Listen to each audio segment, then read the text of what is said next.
Hello.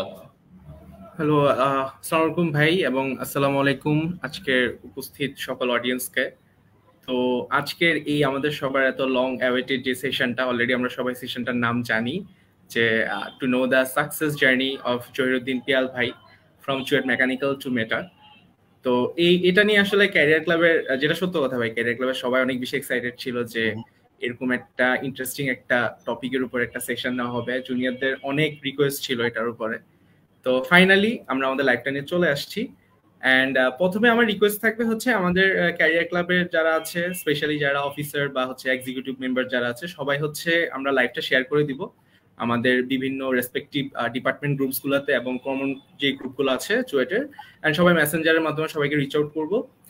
আর হচ্ছে শুধু যে ক্যারিয়ার ক্লাবের যারা কমিটি মেম্বার তাদের জন্য না, মেম্বার যারা আছে, ইভেন আমাদের চুয়েটেন নন চুয়েটেন যারা ভাইয়াপুরে যারা আছেন, সবাই আমাদের পাশে থাকবেন। তো আমরা এখনই শুরু করতে যাচ্ছি। তো প্রথমেই ভাই জানতে চাচ্ছি কেমন আছেন ভাই? ফার্স্ট অফ অল ওয়ালাইকুম আসসালাম। খুব মোটামুটি অনেক লম্বা সবকিছু দিয়ে শুরু হয়েছে। আমার সবকিছু ভালোই যাচ্ছে। আমি হচ্ছে যে আসলে এই কিছুদিন আগে মুভ করছি। আমি অ্যাকচুয়ালি ছিলাম নিউ জার্সিতে, এখন আমি আসছি ওয়াশিংটনে। সো নিউ আচ্ছা। জার্সি হচ্ছে কি যে যেখানে তোমার অ্যাটলান্টিক অশান যেখানে, আর ওয়াশিংটন হচ্ছে জি। যেখানে প্যাসিফিক অশান। সো মানে মোরলেস আমার জার্নিতে গেল প্রায় অ্যারাউন্ড 6 থেকে 6.5 ঘন্টা, যেটা যতক্ষণে মানে তুমি অলরেডি বাংলাদেশ থেকে সৌদি আরব ক্রস করে মানে আফ্রিকা মানে চলে আসতে পারবা। তো বেশ জার্নি আচ্ছা করে আচ্ছা। বেশ টায়ার্ড ছিলাম ফার্স্ট অফ অল। আবার আসার পরে এখানে সবকিছু এখন সেটেল করতেছি। বাট সোফার হ্যাঁ, সবকিছু মিলে যদি বলো আমি বেশ ভালো আছি। থ্যাংক ইউ সো মাচ আমাকে ইনভাইট করার জন্য। আমি অলওয়েজ অ্যাপ্রিসিয়েট করি বিকজ মানে আসলে তোমরা যেহেতু এই বিষয়গুলো নিয়ে প্রথম থেকে কাজ করতেছো, আর জাস্ট ফর ইনফরমেশন, এটা কিন্তু আমার সেকেন্ড টাইম ক্যারিয়ার ক্লাবের সাথে। হয়তো ফার্স্ট টাইম মাশাআল্লাহ। তোমাদের কালে মনে থাকার কথা না। ফার্স্ট টাইমের সময় কোভিড ছিল না, ফার্স্ট টাইমের সময় অনেক কিছুই ছিল না, পৃথিবীটা দেখতে অন্যরকম ছিল। তখন হচ্ছে আমি মাত্র আচ্ছা আসবো। সো আচ্ছা। ওই সেশনটা ছিল কমপ্লিটলি আমার ইন পার্সন, যেটা আমি চুইটে গিয়ে করছিলাম। এটা ছিল প্রবাবলি আমি আসার মেবি 3 থেকে 4 দিন আগে। ওটাই আমার বলতে পারো যে কোনো লাস্ট পাবলিক সেশন, এবং এরপর আসলে আমি এইটাই, মাঝখানে আমি কোনো কিছুর সাথে ইনভলভ ছিলাম না। সো এটা বেশ চমৎকার ছিল। অনেক মানুষজন ছিল, হায়ার স্টাডিজ নিয়ে কথাবার্তা ছিল। মেইনলি আমার কথাবার্তার টপিক ছিল আমাদের কোনো মানে হচ্ছে এক্সিস্টিং যে চ্যানেলগুলো আমরা জানি তার বাইরে কিছু করা যায় কিনা। সো আজকেও যদি আমি ট্রাই করব যে যতটুকু আমরা জানি বেশি, সবাই কম বেশি ততটুকু তো থাকবেই, কিন্তু আমি যদি এক্সট্রা কিছু বলার সুযোগ থাকে ডেফিনেটলি আমি সেটার জন্য ট্রাই করব। ওকে ওকে, থ্যাংক ইউ ভাই, এত সুন্দর একটা ইন্ট্রো দিলেন। তো ভাই আমরা খুব একটা সময় বাড়াবো না, যদিও অলরেডি জানি যে আপনার সকাল 7টা বাজে কষ্ট করে ঘুম থেকে উঠছেন, অ্যান্ড আপনার অলরেডি অনেক টাইট শিডিউল। হুম, তো হুম, হুম, আমরা ভাই ডিরেক্ট হচ্ছে কিছু কোশ্চেন্স এর দিকে চলে যাচ্ছি। কোশ্চেন্স গুলো হচ্ছে আমাদের থ্রু গুগল ফর্ম আমরা হচ্ছে আমাদের আহ, যেটা বললাম যে পার্টিসিপেন্টসরা যারা আজকে পার্টিসিপেট করতেছে হুম। সেশনটা, সবাই হচ্ছে অনেক এগারলি ওয়েট করছিল, and ওরা অনেক মানে মানে অলমোস্ট মোর দেন হান্ড্রেডস কোশ্চেন আমাদের কাছে আসে। তো ওকে। ওখান থেকে আমরা কিছু শর্ট লিস্ট করে কিছু কোশ্চেন্স নিয়ে আসছি। তো আমি যদি প্রথমেই একটা নিয়ে শুরু করি, আমাদের একজন জুনিয়র একটা কোশ্চেন ছিল যে স্পেসিফিক ভাবে যদি ভাই কিছু আইডিয়া দিতেন যে ফার্স্ট ইয়ার থেকে কিভাবে পড়াশোনা করেছিলেন, বা কিভাবে পড়াশোনা বা বিভিন্ন সংগঠনের সাথে যুক্ত থাকাটা বা এই জিনিসগুলো হচ্ছে হায়ার স্টাডিতে আপনাকে কতটুকু বেশি হেল্প করে হায়ার স্টাডি প্রিপারেশন নেওয়ার জন্য আর কি। এটা হচ্ছে আপনার এই মেটার জবের আগের যে ফেজটা, হুম, ওই হুম, হুম, ওরিয়েন্টেড একটা কোশ্চেন ছিল আর কি। তো আমরা শুরু থেকে যাই, আস্তে ধীরে মেটার জবের গল্পে ঢুকবো আর কি। Sure, sure, sure. জি জি। না, এটা বেশ নাইস একটা কোশ্চেন। ব্যাপারটা হচ্ছে যে মানে আমার জন্য ব্যাপারটা এমন ছিল যে আমি চুয়েটে প্রথম থেকে যখন ছিলাম, আমি ট্রাই করছিলাম যে কিভাবে কিছুটা প্রোঅ্যাক্টিভ থাকা যায়। মানে সো ফার আমাদের চুয়েটে তো আমরা বিভিন্ন জিনিস শিখছি, কিন্তু কথায় কথা আমি যদি ২টা জিনিস বেশি শিখি, এবং সেই ২টা জিনিস যে সবসময় টেকনিক্যাল হতে হবে তা না। এটা এনিথিং নন টেকনিক্যাল হতে পারে, তাই না? যেমন আমি যখন ১ম এ চুয়েটে জয়েন করি, তো জয়েন করার আগে তো আমি কিছু স্পেসিফিক কিছু করতে পারব না। দেখা গেছে যে আমি বিভিন্ন টুকটাক সোশ্যাল কিছু কাজকর্ম করতেছিলাম। তারপর যখন ক্যাম্পাসে আসছি, আমি তখন ফার্স্ট ইয়ার স্টুডেন্ট। কিন্তু আমার ১ম থেকে আমার না মাথায় ছিল যে I have to do something else. So ওই সময়টাতে চুয়েট মোটামুটি কিছুটা এক্সপোজার পাচ্ছিল অন্য কারণে, যে চুয়েট থেকে কিছু কম্পিটিশনে যাওয়া শুরু হইছে তখন। বিশেষ করে তোমার যদি মনে মনে থাকে বা থাকতেও পারে, নাও থাকতে পারে। ২০১৪ সাল ১৩ সালে চুয়েট কিনা আলাপ হচ্ছিল। চুয়েট হচ্ছে নাসায় গেছে। সো সেটা কিন্তু আমাদের জন্য ওই সময় হিসেবে একটা বিগেস্ট জাম্প। হ্যাঁ? কারণ আমি আজ থেকে 11 বছর আগে কথা বলতেছি। সো জি ওই সময়টাতে এটা দেখার পর আমার মনে হয়েছে হ্যাঁ ডেফিনেটলি একটা সময় তো আমরা এগুলো করতে পারি। তো তখন মাথায় ছিল যে আমি কি করব, মানে জিনিসটা হচ্ছে যে আমার নেক্সট স্টেপ কি হতে পারে। বাট আমি তখন কিন্তু 1-1 এর স্টুডেন্ট, আমার তখন ক্লাস শুরু হয় নাই। তখন আমার মাথার মধ্যে সবসময় কাজ করতো যে ক্যাম্পাসে গেলে ছোট ভাইদের মতো ভদ্র হয়ে চলতে হবে, ওই বিষয়গুলো ছিল সবার আগে। কিন্তু ব্যাক অফ দ্য মাইন্ডে হ্যাঁ আমার মাথায় ছিল আমাকে এক্সট্রা কিছু করতে হবে। তো দেখা গেছে যে আমি সিনিয়র ভাই ব্রাদারদের হেল্প নিছি। সো হোল পয়েন্টটা হচ্ছে যে আমি প্রত্যেক সময় যখন যেখানে ছিলাম আমি আমার এক্সিস্টিং থিংস এর বাইরে কিছু করার চেষ্টা করছি। এখন নট নেসেসারিলি এটা সবসময় টেকনিক্যাল হতে হবে, এটা নন টেকনিক্যালও হতে পারে। আমি দেখছি যে তোমার যদি জাস্ট ওই মাইন্ডসেটটা থাকে যে আমাকে এক্সট্রা কিছুতে সবসময় থাকা লাগবে, এবং হ্যাঁ সেটা এমন ভাবে যে এটা তোমাকে প্রথমে বুঝতে হবে এটা আমার সেকেন্ডারি বা থার্ড লেভেলে ইম্পর্টেন্সের কাজ, এটা ডেফিনেটলি ফার্স্ট কাজ না আমার কখনো। হ্যাঁ, সো এইটা আমাকে হেল্প করছে। এবং তুমি যে বললে এক্সট্রা কারিকুলার অ্যাক্টিভিটিস, চুয়েটের সাথে এক্সট্রা কারিকুলার অ্যাক্টিভিটিস বলতে পারো যে আমি ফার্স্ট ইয়ারে মোটামুটি কিছুটা ইনভলভমেন্টের দিকে ছিলাম। যত আমি সামনের দিকে গেছি আমি আসলে প্রথম দিকে টেকনিক্যালি ইনভলভ ছিলাম, কিন্তু এরপর নন টেকনিক্যাল কাজে বেশি ইনভলভ হচ্ছিলাম। যে আমি তোমাকে যেহেতু বললাম আমি আমার মেকানিক্যাল ডিপার্টমেন্টে সিআর ছিলাম, প্লাস আমাদের লাস্টের দিকে র্যাগের আমাদের যে কমিটি থাকে সেখানে আমি একজন কি মেম্বার ছিলাম। সো দেখা গেছে যে এই বিষয়গুলো কিন্তু তুমি একদিন দুদিনে হবে না, তুমি আগের কাজে ট্র্যাক রেকর্ডের উপর বেস করে হবে। সো হ্যাঁ আমি টেকনিক্যাল কাজেও ছিলাম, নন টেকনিক্যালও ছিলাম, বাট ওই যে তোমাকে একটা ফাইন ডিস্টেন্স মেনটেন করতে হবে যে এই জিনিসটা এখানে, ওই জিনিসটা এখানে। এবং আমি যেটা বিলিভ করি যে আসলে তুমি চাইলেই অনেক কিছু একসাথে মেনটেন করতে পারবা, এবং জিনিসগুলো ম্যান টু ম্যান ভ্যারি করে। কিছু মানুষ কিন্তু আসলে এক্সিস্ট করে যারা জাস্ট একটা কাজে ফোকাসড, আবার অনেকে মনে করে যে না তার অনেকগুলো কাজে ফোকাস থাকতে পারে, বাট আমার ক্ষেত্রে ব্যাপারটা এমন ছিল আর কি। আচ্ছা ভাইয়া, থ্যাংক ইউ, অনেক সুন্দরভাবে কোশ্চেনের অ্যান্সারটা দিলেন। যে একটা কাজে হচ্ছে একেবারে, মানে মেন কথা হচ্ছে যে আমার সবগুলা এগ একটা বাকেটে রাখা যাবে না, আমি আমার এগগুলো অনেকগুলো বাকেটে রাখবো। হ্যাঁ হ্যাঁ তাহলে হচ্ছে এক্সপ্লোর করতে হবে ক্যাম্পাস লাইফটা অনেক বেশি। হ্যাঁ তো উচিত ডেফিনেটলি। আচ্ছা ভাই, তাহলে আমরা হচ্ছে পরের প্রশ্নের দিকে চলে যাচ্ছি। ভাই পরের প্রশ্নটা ছিল যে একটা কোশ্চেন ছিল যে how did CUET help you to achieve this success. তো এটা অলরেডি আপনি কিছুটা টেনে ফেলছেন, চুয়েটের জিনিসগুলো আপনাকে কতটা বেশি হেল্প করে আসছে। তারপরে একটা কোশ্চেন ছিল যে সিজি অর স্কিল কোনটাতে বেশি এমফাসিস দেওয়া উচিত।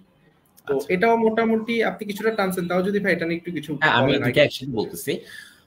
আমি আজকের দিনও এই জিনিসটা খুব পাবলিকলি বলি, সেটা হচ্ছে যে আমাদের চুয়েট দিয়ে আমাদের যারা চুয়েটে পড়ছে আমাদের অনেক কমপ্লেইন থাকতেই পারে, কিন্তু আমি টেকনিক্যালি আজকে যে প্ল্যাটফর্মে দাঁড়ায় আছি সেটার জন্য কমপ্লিটলি আমি ফিল করি যে চুয়েট সব দিক থেকে আমাকে হেল্প করছে। বিকজ আমি ফিল করি যে হয়তো অন্য ক্যাম্পাসে গেলে ব্যাপারটা অন্যরকম হইতো, কিন্তু চুয়েটের সাথে না, চুয়েটের ইচ সেলফ স্টুডেন্টদের মানে হচ্ছে কাগজ কলমের সম্পর্ক ছাড়াও একটা সম্পর্ক থাকে, যার কারণে দেখবা যে স্টুডেন্টরা সবসময় লাস্টের দিকে এসে ফিল করে যে আসলে এত তাড়াতাড়ি বের হয়ে আমরা কি করব। প্রশ্নটা অনেক ক্ষেত্রেই ইনভ্যালিড আমি ফিল করি, বাট আমি এটাও ফিল করি যে এটা পেছনের কারণ আছে। কারণ তুমি যখন চলে যাবে, আমি তোমার সাথে শুরুতে কথা হচ্ছিল যে আমি বঙ্গবন্ধু হলে ছিলাম, আমি স্টিল ফিল করি যে হ্যাঁ আমি মনে হয় একলা দিয়ে থাকতে পারি ওখানে। সো এই জিনিসগুলো আসে কেন, কথা হচ্ছে যে ডেফিনেটলি তোমার চুইটের জন্য কিছু তুমি প্রথম থেকে রুটেড হয়েছে তোমার জন্য। আর চুইটের ক্ষেত্রে কিভাবে হেল্প করছে বলতে গেলে নট নেসেসারিলি সবসময় সিনিয়র ভাই ব্রাদাররা তো হেল্প করছেই, বাট আমি ডিপার্টমেন্ট থেকে অনেক দিক থেকে সাপোর্ট পাইছি। আমার পার্সোনালি ডিপার্টমেন্ট যদি বলে, নন ডিপার্টমেন্টাল ফ্যাকাল্টির সাথে আমার যোগাযোগ ছিল। ওনারা পড়াশোনার দিক থেকে বলো, পড়াশোনার বাইরে এসে বলো, সব দিক থেকেই মোটামুটি বেশ সাপোর্ট দিয়ে আসছে আমাদেরকে প্রথম থেকেই। আর যেটা বললো যে সিজি নাকি স্কিল, সেক্ষেত্রে আমি বলবো যে এই প্রশ্নটা না অনেক ক্ষেত্রে এটা পার্সন টু পার্সন ভ্যারি করবে। অনেক মানুষ তোমাকে বলবে যে তোমার যদি তুমি যদি হাইলি স্কিলড হও এটা তোমাকে অনেক দিক থেকে হেল্প করবে, ডেফিনেটলি নো ডাউট। কিন্তু ব্যাপারটা হচ্ছে কি, মানে অনেকটা এভাবে চিন্তা করার বিষয়টা, সেটা হচ্ছে তুমি ধরো অ্যাডমিশন টেস্ট দিবা, আমি ধরে নিলাম যে তুমি যে কোনো প্রবলেম খুব ফাস্ট সলভ করতে পারো, কিন্তু তুমি কোনো প্রবলেমকে না সুন্দরভাবে গুছিয়ে লিখতে মানে পারতেছো না। সো হবে কি যে তুমি অ্যাডমিশন টেস্টের জন্য কমপ্লিটলি ফিট, কিন্তু তুমি যখন এইচএসসি পরীক্ষা দিচ্ছ তোমার ওই 20 পয়েন্টে যে ব্যাপারটা থাকে না, সেখানে তোমার পয়েন্ট আসছে না। তার মানে হচ্ছে যে তোমার একটা সার্টেন এইচ টেস্ট তো থাকলে তোমাকে ডেফিনেটলি হেল্প করবে, যেটা তুমি সিজি দিয়ে মিস করতেছো সেটা তুমি স্কিল দিয়ে বলো আর অন্যান্য ব্যাপার দিয়ে কাভার করতে পারবা। বাট আমি যখন এখানে আসি, আমি একটা কোর্স করেছিলাম, সেটা হচ্ছে কোর্সটার নামই ছিল ইন্ট্রোডাকশন টু স্ট্যাটিস্টিক্স। ওখানে একটা অ্যানালাইসিস মানে আমি বেশ খুব ভালোভাবে খেয়াল করলাম, বিভিন্ন অবজারভেশনে কিন্তু হাইলি প্রুভেন যে তোমার জিপিএ যত বেশি থাকবে তত তুমি আসলে অনেক দিক থেকে আগে থাকবা। বাট এটাও ট্রু যে সিজিপিএ দিয়ে তুমি অ্যাডমিশন টেস্টে বেসিক ব্যারিয়ারটা ক্রস করে ফেলবা, কিন্তু এরপরে যে তোমার ফান্ডিং ম্যানেজ করার সেখানে সিজিপিএ যেমন লাগবে এবং তুমি কয়টা জিনিস বেশি করতে পারো সেটাও বেশি লাগতেছে আর কি। সো ওভারঅল এটাই হচ্ছে আমার অ্যান্সার। থ্যাংক ইউ ভাইয়া, এত সুন্দর একটা এক্সাম্পল, এই যে আমাদের এইচএসসি এডমিশন টেস্টের এক্সাম্পলটা টেনে জিনিসটা যেহেতু আপনি এক্সপ্লেন করছেন, আই থিঙ্ক এখন সবার কাছে ব্যাপারটা একদম ক্লিয়ার। ওকে, তো পরবর্তী প্রশ্ন চলে যাচ্ছি, সেটা হচ্ছে যে ভাইয়া রিসার্চ, পাবলিকেশন এন্ড থিসিস এই জিনিসগুলা এবং হচ্ছে আপনার টিচার বা সিনিয়রদেরকে আপনি কিভাবে অ্যাপ্রোচ করে আসছেন, বা আপনার রিসার্চ, পাবলিকেশন, থিসিসের সাথে আপনার জার্নিটা কেমন ছিল during the university life and after the university life, এগুলো নিয়ে যদি কিছুটা একটু আমাদেরকে বলতেন। সো রিসার্চ পাবলিকেশনের ব্যাপারে প্রথম থেকে আমাদের আমি কিন্তু বাই দ্য ওয়ে আমি কিন্তু হাই সিজিপিএ ধারে কেউ না। আমি হচ্ছে যে ক্লাসে মোটামুটি আমার জিপিএ যখন বের হয় আমার জিপিএ তখন ভালো, কিন্তু আমি যখন 2-1 3-1 ছিলাম আমারও অনেকের মতো প্রশ্ন ছিল যে কিভাবে জিপিএ বাড়ানো যায় বা কি করা যায়। সো ওই মোটিভেশন থেকে যেটা হয়েছে যে প্রথম থেকে আমার একটা জিনিস মাথা কাজ করতো যে হ্যাঁ রিসার্চ মেবি একটা পাবলিকেশন থাকলে বা একটা কনফারেন্স থাকলে ব্যাপারটা হেল্পফুল হতে পারে। সো এরকম যদি তোমরা কেউ ভেবে থাকো আমি সাজেস্ট করবো তুমি দুটা কাজ করতে পারো। একটা হতে পারে যে তুমি তোমার সিনিয়র যাদেরকে মনে করতেছো তার রিসার্চে কাজ করতেছে ওদের কাছে যেতে পারো। সো কারণ তুমি যখন একটা স্টেজে যাবা যে তুমি রিসার্চ করতে চাও সেটা কিন্তু একটা প্রসেস আছে, এবং রিসার্চে তুমি যখন একটা প্রো লেভেলে চলে যাবা তখন তুমি একা পাবলিকেশন করলে প্রবলেম নেই। কিন্তু ব্যাপারটা হচ্ছে আমরা যে ওই বয়স যে স্টেজে বা ইভেন আমার নিজের ক্ষেত্রে আমি যদি এখন মনে করি যে আমার একটা নেচার পাবলিকেশন দরকার, আমারও একজন অ্যাডভাইজার দরকার, অথচ আমার নিজের কিন্তু পিএইচডি আছে। হ্যাঁ, সো একজন অ্যাডভাইজার ব্যাপারটা চলে আসে। সো অ্যাডভাইজারের জন্য সব থেকে গুড হেল্প হতে পারে তুমি যদি আমাদের চুয়েটে যারা আমাদের ফ্যাকাল্টি আছেন তাদের হেল্প নাও, বিকজ তারা অলরেডি এই বিষয়টাতে ওয়েল প্রুভেন এবং তারা তোমাকে রিসোর্স প্রোভাইড করতে পারবে। সো আমার ক্ষেত্রে ব্যাপারটা ছিল আমি আমার ফ্যাকাল্টিদেরকে অনেকভাবে রিচ করছি এবং তারা আমাকে বেশ হেল্প করছে। আমি চুয়েট লেভেলে থাকতে যে পাবলিকেশনটা করি সেটা আমার মেকানিক্যাল ডিপার্টমেন্টে কামরুল পান্না স্যারের সাথে ছিল এবং সেটা আমি থার্ড ইয়ার থেকে শুরু করেছিলাম। আর যদি বলো যে ফোর্থ ইয়ারে গিয়ে যে আমাদের প্রজেক্ট বা থিসিস চুজ করতে হয় না, সেখানে আমি ইন্টেনশনালি আসলে থিসিস চুজ করছিলাম, বিকজ আমি ফিল করতেছিলাম যে যেটাই আমি করব সেটাকে কিন্তু আমি চাইলে একটা কনফারেন্সে দিতে পারি। বাট এগেইন ব্যাপারটা এমন না যে আমি যা করছি এটাই করতে হবে। আমি বলবো যে তুমি কিছু না করেও তুমি সেম ট্র্যাকে আসতে পারবে, বাট তোমার জন্য রাস্তাটা হয়তো ডিফারেন্ট হবে। ব্যাপারটা হচ্ছে এটা। সো আমার জন্য এমন ছিল, এবং ওই সময়টাতে আমার আমার সুপারভাইজার ছিল এখনের মানে হচ্ছে professor doctor Arafatur Rahman Rana. So উনি আমাকে বেসিক্যালি রিসার্চে এই বিষয়গুলোতে মেথোডোলজি বলো বা কিভাবে আগাইতে হবে ইন পার্সন প্রচুর হেল্প করছিল। ডেফিনেটলি এই ব্যাপারটা আমাকে লং রানে হেল্প করছে যখন আমি মানে তোমার হচ্ছে অ্যাপ্লাই করা শুরু করি আর কি ইউনিভার্সিটিগুলোতে। সো তোমার যদি এই রেকর্ডটা থাকে first of all definitely it will help. So আমি তোমাকে জাস্ট জিনিসটা সহজে বলি, তোমার যদি ভালো জিপিএ থাকে তুমি ডেফিনেটলি অনেক কিছুর জন্য আগায় আসো, বাট তোমার যদি জিপিএ এর সাথে তুমি এই ব্যাপারটাকে আনতে পারো যে স্কিল, আমি জিপিএ এর সাথে কখনো জিআরই কে বলতেছি না আপাতত, বিকজ এই কনসার্নটা আসা উচিত 3-2 শেষ করে 4-1 4-2 দিকে, কিন্তু যে সিজিপিএ স্কিল এগুলো লং 4 ইয়ার্স এর ট্র্যাক।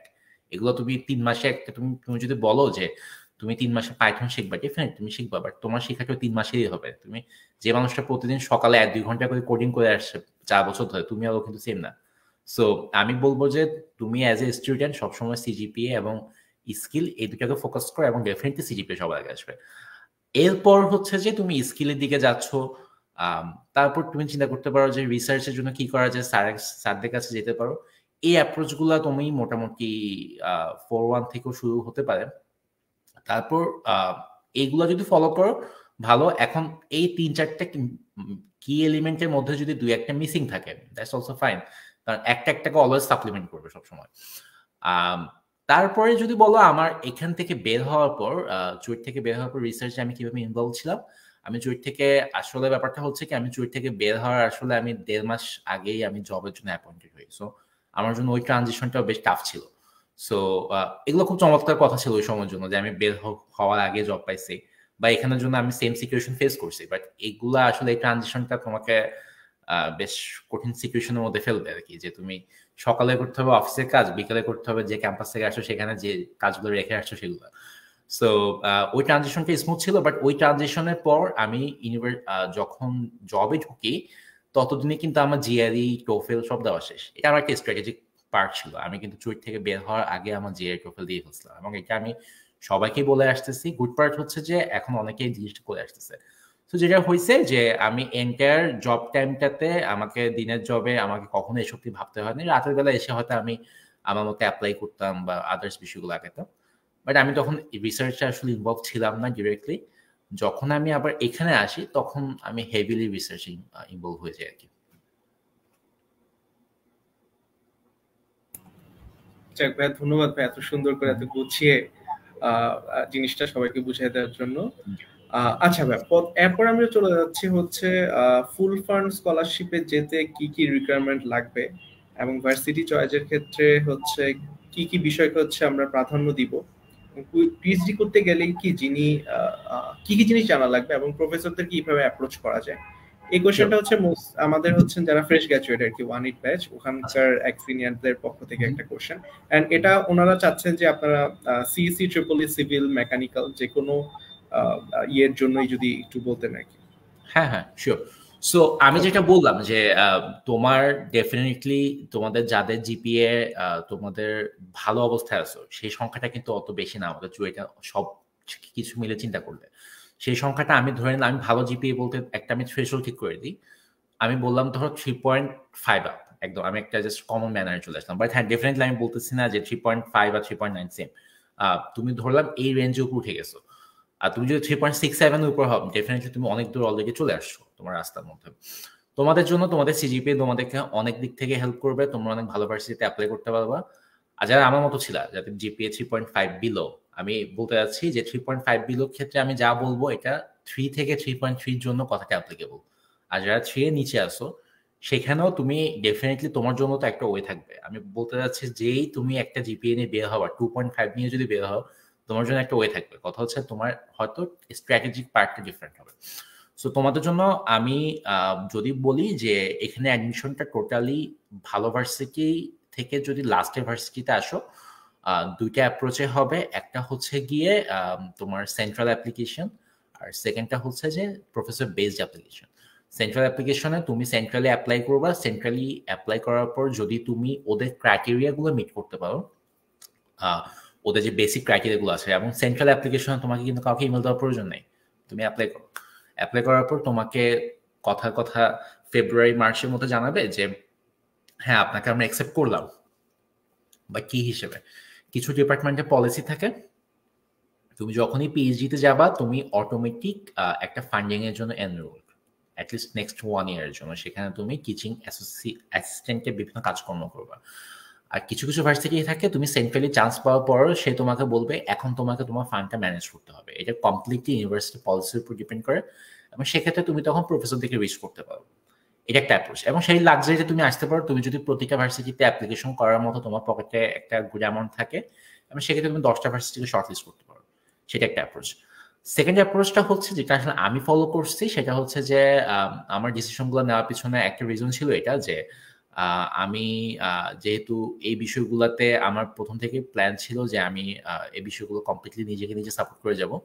সো আমি যে অ্যাপ্রোচটা করি সেটা হচ্ছে আমি প্রফেসর দেখে আগে রিচ করা শুরু করি। হ্যাঁ, যে আমি স্যারদের সাথে, স্যার বলতে মানে প্রফেসর যারা ছিল আর কি, ওনাদেরকে আমি ইমেল দেওয়া শুরু করে তোমার মোটামুটি মোর অর লেস আমি বলবো দ্য রাইট টাইম ইজ তুমি যখন 4-2 থেকে বের হয়ে আসবা তার কিছু আগে থেকে। কারণটা কি, তুমি 7 সেমিস্টার রেজাল্ট দিয়েও আসলে বাইরে অ্যাপ্লাই করা যায়। হ্যাঁ, সো তুমি অলরেডি 4-1 রেজাল্ট হাতে থাকলে কিন্তু তুমি এলিজিবল। এখন কথা হচ্ছে যে তুমি যখন অ্যাপ্লিকেশন করার আগে তুমি যখন ইমেলগুলো করবা সবসময় তুমি রেসপন্স পজিটিভলি পাবা না। হতে পারে যে তুমি 100টা ইমেলের মধ্যে একটা রেসপন্স পাবে, হইতেই পারে। বাট বিলিভ মি এই ব্যাপারটা তোমার স্কিল তো একটা ব্যাপার, সেকেন্ড ব্যাপার হচ্ছে যে এখানে ডেফিনেটলি তোমার লাক একটা ফ্যাক্টর। কারণ একজন প্রফেসরের কাছে যদি ফান্ড না থাকে তুমি যতই ভালো প্রোফাইল হোল্ড করো না কেন উনি তোমাকে কিছুই করতে পারবে না। আর যদি ওনার কাছে ফান্ড চলে আসে, ওনার কাছে যদি স্টুডেন্ট না থাকে, তুমি যদি সেক্ষেত্রে ওনার এক্সপেকটেশন থেকে একটু লো প্রোফাইল মেনটেন করো, স্টিল উনি তোমাকে রিচ করবে যদি তুমি ওভাবে রেগুলার কমিউনিকেশনে থাকো। তো তার মানে একটাই কথা, তোমাকে ইমেল রাখতে হবে। ইমেলের ক্ষেত্রে একটাই কথা, প্রথমে ইমেল দিবা, তোমার ইমেলে কেউ রেসপন্স করবে না, সেম পার্সনকে তুমি 5 দিন বা 7 দিন পর আরেকটা ইমেল দিয়ে একটা রিমাইন্ডার ইমেল দিতে পারো যে আমি এরকম সিচুয়েশনে আছি, আপনি কি আমাকে নিতে আগ্রহী কিনা। তারপর যদি উনি তোমাকে রিপ্লাই দিয়ে বলে হ্যাঁ ভালো আমাকে ইমেল করছো বাট আমি তোমাকে নিব না, তাহলে একটা পোলাইট ইমেল যে সমস্যা নাই, আপনার যদি ফিউচারে স্টুডেন্ট লাগে আমি ডেফিনেটলি ওপেন, আমাকে জানাবেন, দ্যাটস ইট। এখানে কোনো হার্ড ফিলিংসে কিছু নেই। সো পিএইচডির জন্য আমি যেটাই বলবো যে তোমাদের যাদের এই সেকেন্ড প্ল্যানটা আছে যে তোমাদের ইমেল করতে হবে, তোমরা কিন্তু কি গিয়ে আছে ইমেলের উপর। এখন প্রশ্ন হচ্ছে তুমি কাকে ইমেল করবে। হ্যাঁ, এখন ইউনিভার্সিটিতে তো ইউএসএ তে একটা গুড অ্যামাউন্ট অফ ইউনিভার্সিটি, একটা নাম্বার বলা 443, আমি জানি না নাম্বারটা কতটুকু ভ্যালিড, যে এতটা ইউনিভার্সিটি আছে, সেটা কাউন্ট হওয়া শুরু করছে একদম ধর কথা কথা প্রিন্সটন এমআইটি থেকে শুরু করে একদম লাস্ট পর্যন্ত। হ্যাঁ, সো তোমাকে বুঝতে হবে যে তুমি কতটুকু একটা ভার্সিটির জন্য ফিট করো। সেটার জন্য তোমার একটা ভালো ইন্ডিকেটর হতে পারে ইউএস নিউজের যে র্যাঙ্কিংটা আছে তার উপর। বাট আমরা যেহেতু সবাই কম বেশি ইঞ্জিনিয়ারিং র্যাঙ্কিং, তাহলে হোয়াট অ্যাবাউট আমরা ইঞ্জিনিয়ারিং র্যাঙ্কিংটাকে ফোকাস করি, কারণ কিছু কিছু ইউনিভার্সিটি অন্য ডিপার্টমেন্টের জন্য ফেমাস, সেখানে তুমি ওভারঅল যে র্যাঙ্কিং দেখছো এটা কিন্তু তোমাকে প্রপারলি রিপ্রেজেন্ট করছে না। হ্যাঁ, সো তুমি যদি মনে করো যে you have a good GPA, তাহলে আমি বলবো যে তোমার এইম করা উচিত যে বাকিগুলোকে কেমন ইমপ্রুভ করা যায়। কথায় কথা তোমার জিআরই, তোমার টোফেল, তোমার গুড জিপিএ মানে এই না যে তুমি জিআরই টোফেলকে একটা কম প্রায়োরিটি দেবে, কারণ তুমি জিপিএটার মতো যদি ওগুলোতেও ফোকাস করো তাহলে কিন্তু তুমি মোরলেস তুমি টপ 20 স্কুলে যাওয়ার জন্য এলিজিবল হয়ে আসতেছো। বাট সেই প্রোফাইলগুলোর জন্য তোমাকে তোমার এসওপি এলওআর এগুলো আসলে খুবই স্ট্রং হইতে হয়। এবং ডেফিনেটলি একটা ভার্সিটি টপ স্কুলগুলো তোমাকে যদি পিচ নেয়, আমি আমি talking about top 5 school, that's it. আমি বলতে পারতেছি বিকজ আমি ওখান থেকে না পড়ে আসলেও আমি পোস্ট ডকের জন্য ওই ভার্সিটিগুলোকে কনসিডার করছিলাম। সো তারা দেখতে চায় যে কি, তারা না নেক্সট পার্সনটা আনতে চায় না যে যে মেয়েটাতে জব করবে, তারা চায় হচ্ছে যে আরেকটা মেয়েটা এস্টাবলিশ করবে। তার মানে তোমার কি লাগবে, দ্যাটস দ্য পয়েন্ট, তোমার লাগবে leadership skill. So leadership skill তো সবাই লিডার হবে না একটা জায়গাতে, সবাই লিডার হলে লিডেড হবে কি আসলে। সো তোমার মতো এইটা আমি যেটা প্রথমে বললাম যে তোমার মতো কিছু একটা এক্সট্রা থাকতে হবে যে হ্যাঁ আমি এই জিনিসটা পারি, আমি জিনিসটা করতে পারি। সো এই ব্যাপারগুলো চলে আসে যারা টপ জিপিএ ধারী তাদের জন্য। বাট ওদের কথা বাদ দাও, ওদেরকে এক সাইডে রেখে এবার হচ্ছে আমার মতো মানুষ যারা বা যাদের জিপিএ হচ্ছে অ্যাভারেজ লেভেলে ছিল, তোমাদের জন্য তোমরা ডেফিনেটলি তুমি টপ 30 স্কুলে কোথাও ইমেল করতেই পারো, সমস্যা নেই। বাট আমি সাজেস্ট করবো আসলে এটা আমি বলা কেউ না, বাট আমি তোমার জায়গায় থাকলে আমি ফোকাস করতাম র্যাঙ্কিং এ 50 থেকে 250 পর্যন্ত যে ভার্সিটিগুলো আছে, সেখান থেকে তুমি এবার ভাগ করো যে আমার রেঞ্জ 200, আমি কথার কথা 10টা ভার্সিটি অ্যাপ্লাই করতে পারবো। হাউ অ্যাবাউট 2টা রাখবো প্রথম দিকে 50 থেকে 100, হাউ অ্যাবাউট 3টা রাখবো যেখানে আমি জানি আমার হওয়া উচিত 200 থেকে 250। এখন একটা ব্যাপার কি, তুমি যেটাকে ভাবতেছো তোমার হওয়াই উচিত, যে ভার্সিটি নিচের দিকে তত সেই ভার্সিটি কিন্তু ফান্ড পাওয়ার চান্স তত কম, আর যেটা যত উপরে সেখানে ফান্ড পাওয়ার চান্স তত বেশি। সো এটা খুবই একটা মানে প্রপোর্শনাল হিসাব। আর মাঝখানে তুমি প্লে করা শুরু করো, প্রফেসরদেরকে ইমেল করো। আমি লং স্টোরি শর্ট, সেটা হচ্ছে প্রফেসরদেরকে ইমেল করার ক্ষেত্রে র্যান্ডমলি, যেটা প্রথমে বললাম, ইমেল করার থেকে ভালো হয় তুমি অ্যাসিস্ট্যান্ট প্রফেসর, অ্যাসোসিয়েট প্রফেসর এবং ক্ষেত্র বিশেষে ফুল প্রফেসরদেরকে ইমেল করো, ডেফিনেটলি ইমেল করো। আর সেকেন্ড একটা অ্যাপ্রোচ আমি যেটা ফলো করতাম, তুমি যে ফিল্ডে আছো, কথা কথা আমি কম্পোজিট ম্যাটেরিয়াল নিয়ে কাজ করি। হ্যাঁ, সো আমি তোমার জায়গা হলে বলবো যে আচ্ছা কম্পোজিট নিয়ে আমেরিকাতে টপ 3টা কনফারেন্স কি কি বা টপ 2টা কনফারেন্স কি কি। ধরে নিলাম কম্পোজিট ম্যাটেরিয়াল নিয়ে আমেরিকার টপ কনফারেন্স নাম হচ্ছে আমেরিকান সোসাইটি ফর কম্পোজিটস। সেখানে আমি দেখবো কারা কারা এই রিসেন্ট টাইমে আসলে আসছে মানে প্রেজেন্টেশন দেওয়ার জন্য।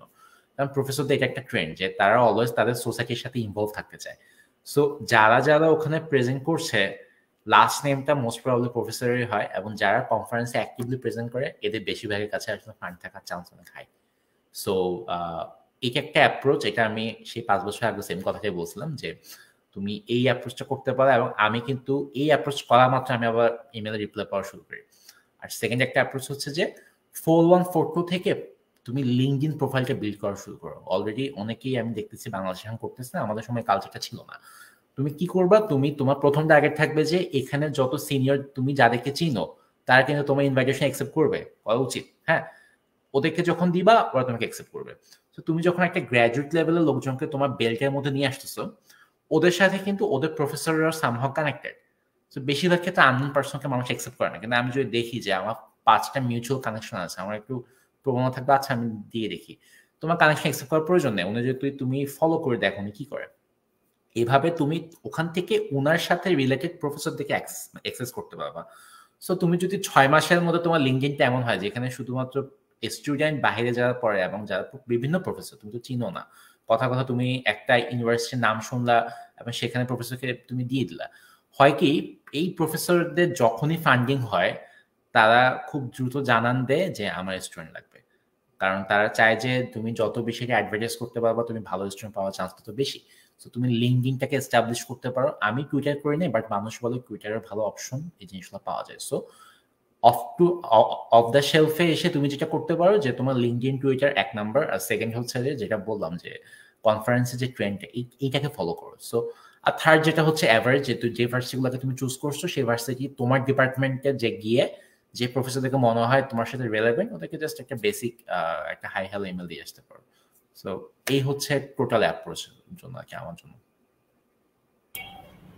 ধন্যবাদ ভাইয়া, এত সুন্দর করে পুরো জিনিসটা প্রথম থেকে শেষ পর্যন্ত আপনি খুব গুছিয়ে বললেন ভাইয়া। আই থিঙ্ক ওয়ানিটের সিনিয়ররা যারা হচ্ছেন এই ধরনের কোশ্চেন্স করেছেন এন্ড অলসো 19 আমরা অলরেডি ফাইনাল ইয়ারে আর কি, তো সবার জন্য আসলে প্রিপারেশন নেওয়ার জন্য এই ইনসাইটস গুলো অনেক বেশি হেল্প করবে। তো ভাইয়া যেহেতু অলরেডি আপনার চুয়েট লাইফ দেন হচ্ছে পিএইচডি নিয়েও আপনি টুকটাক অনেক কিছু বললেন, তো এখন ভাইয়া মেটা নিয়ে একটু কথাবার্তা বলা যাক।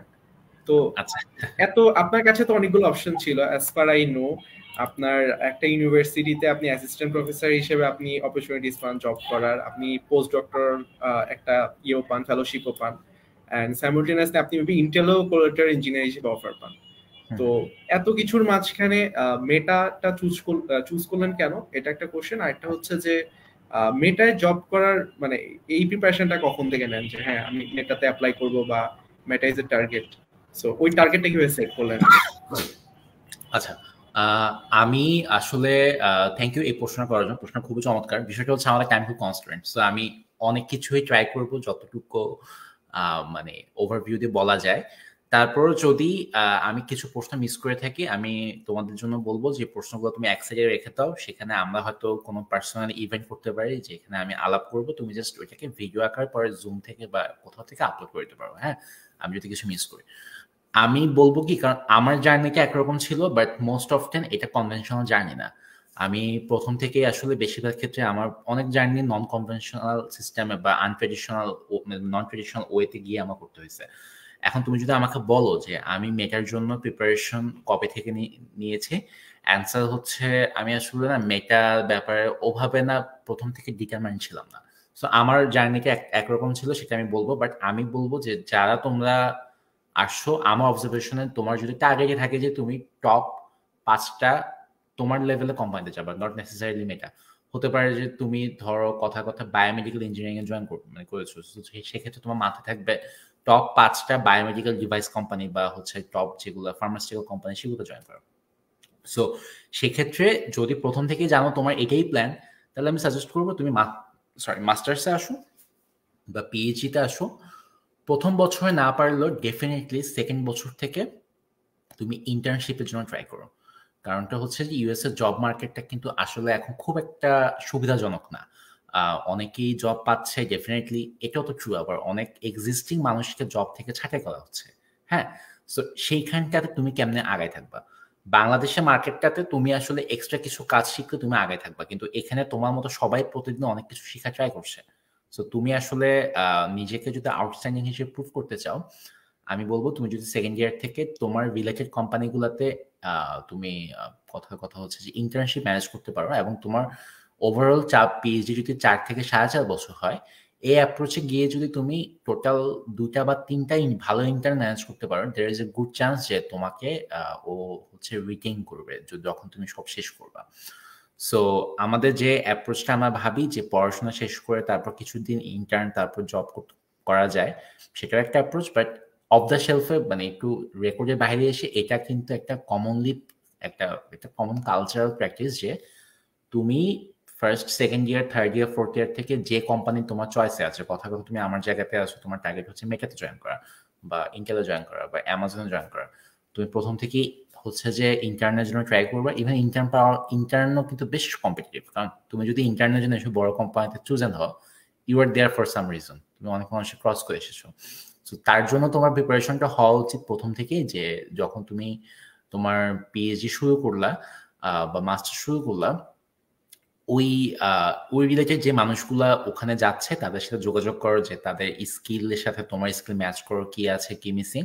আর মোস্ট ইম্পর্টেন্টলি তুমি অ্যাপ্লাই করতে থাকো। এটাও সেম, যত বেশি জবের জন্য অ্যাপ্লাই করতে থাকবে ইন্টার্নের জন্য, তত তুমি আগে থাকবা।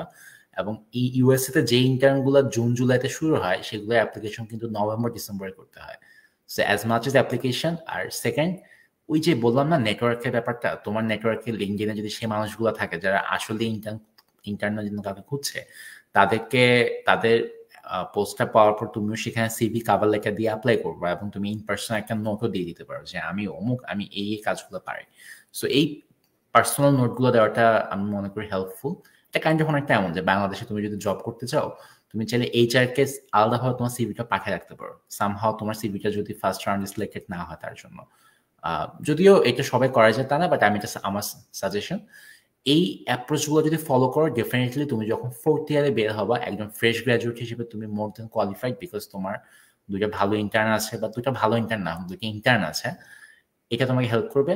আমার ক্ষেত্রে যদি বলো, আমার জার্নিটা খুবই ডিফারেন্ট ছিল এই কারণে, আমি যখন এখানে আসি আমি কাইন্ড অফ নিজেকে একটা রিপোর্ট দিয়ে নিই, যে যেটা মানে হচ্ছে হ্যাঁ let's start everything from zero. ওই যে কিছুদিন আগে যে একটা মুভি বের হলো না, যে সামথিং অ্যাবাউট বিসিএস, ওখানে যেমন এই সেভ কাজটা তুমি চাইলে সবখানেই করতে পারো। আমার মাথায় ছিল যে হ্যাঁ আমি জানি আমি এফোর্ট দিলে খুব ভালো করতে পারবো। আমি ডে ওয়ান থেকে রিসার্চে খুব ভালোভাবে ফোকাস করি। আমার কোনো ইন্টার্ন ছিল না, বিকজ আমার আসলে ইন্ডাস্ট্রিতে যাওয়ার প্ল্যানে ছিল না। আমার সোফা প্ল্যান ছিল যে আমি একাডেমিক ভাবে বেশ টপ নোচ কোথাও যেতে হবে, এবং আমাকে টপ 50 স্কুলের হয়তো প্রফেসর হতে হবে, 50 বাদ দাও, টপ 100 স্কুলের। তো সেটার জন্য আসলে আমাকে রিসার্চ এবং স্কিল এই দুটিতে ফোকাস করতে হয়েছে। সো দেখা গেছে যে আমি প্রথম দিকে যে জবগুলো পাওয়া শুরু করি সেগুলো পোস্ট ডক রিলেটেড ছিল। আমি কিন্তু পোস্ট ডকের জন্য আমাদের ম্যাটেরিয়াল সায়েন্সের টপ স্কুলগুলোর মধ্যে অ্যাপ্লাই করি, এবং আমি আসলে পোস্ট ডকের জন্য যেখান থেকে সিলেক্টেড হই সেটা আরবানা চ্যাম্পিয়ন হচ্ছে ম্যাটেরিয়াল সায়েন্সের জন্য। ধরো তুমি র্যাঙ্ক করে চিন্তা করলে যে র্যাঙ্কিং এর সেকেন্ড একটা স্কুল এটা। সো ওটা আমার জন্য আসলে বিগ কল ছিল। কিন্তু সেটা পাওয়ার পরেও যেটা হচ্ছিল যে আমি আসলে লিঙ্কডিনে প্রায় সময় চোখে পড়তো যে বিভিন্ন এক্সাইটিং প্রজেক্ট নিয়ে মানুষজন পোস্ট করতেছে। সো মেটার প্রজেক্টটা অনেক কিরকম ছিল, যে মেটাতে আমি কি করবো সেটা একটা হার্ডওয়্যার রিলেটেড কাজ, বাট সেটা definitely challenging, because matter hardware সেকশনটা খুবই নিশ বা খুবই ন্যারো।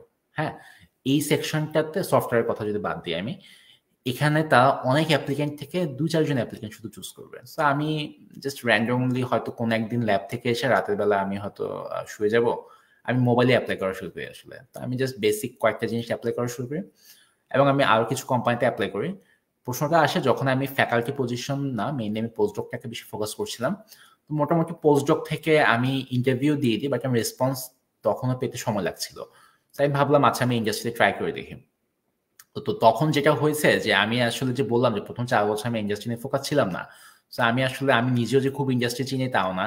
আমার মাথায় ছিল যে আচ্ছা আমি চিনি কোন 3টা ইন্ডাস্ট্রি। আমার মাথায় আসে ওকে ইন্টেল 1, সেকেন্ড মেটা, থার্ড টেসলা। আমি আসলে এই 3টা কোম্পানি ছাড়া কোথায় অ্যাপ্লাই করিনি আসলে। সো যেটা হয়েছে যে টেসলাতে এখন হায়ারিং ফ্রিজ চলতেছে। সো টেসলা থেকে আমি আসলে কল পাইনি কোনো। আমি 2-4টা পজিশনে অ্যাপ্লাই করি, বাট ওদের এখন ওরা এক্সিস্টিং এমপ্লয়ীদেরকে নিয়ে মোটামুটি কাজ করছে, বাট ডেফিনেটলি বাইরে থেকে হায়ার তো সবসময় চলে।